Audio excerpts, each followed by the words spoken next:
How were Gothic cathedrals built without modern technology? Imagine standing in front of a soaring stone structure that seems to reach the sky, all built centuries ago without cranes or power tools. How did medieval builders pull off such feats? Well, they used clever engineering and teamwork. The secret lies in their innovative designs like pointed arches, ribbed vaults, and flying buttresses.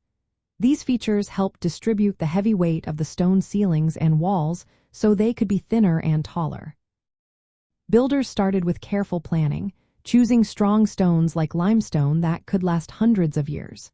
They made detailed wooden frameworks to shape the ribs of the vaults, which acted like a skeleton for the ceiling. Once the ribs were in place and the keystone was set at the top, they filled in the gaps with lighter stones or bricks. This made the whole structure more stable and lighter. External supports called flying buttresses were added to push back against the outward force of the vaulted ceilings.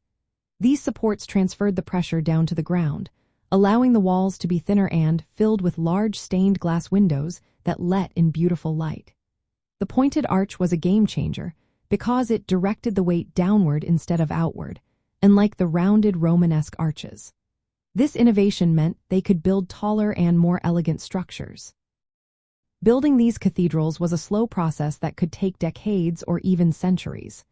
Skilled masons, carpenters, and laborers worked together, shaping stones by hand and constructing wooden scaffolds to reach higher parts.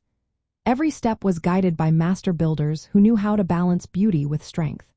These structures were not just buildings but symbols of faith, designed to inspire awe and devotion. The entire process was a mix of art, science, and faith, all achieved without modern machines.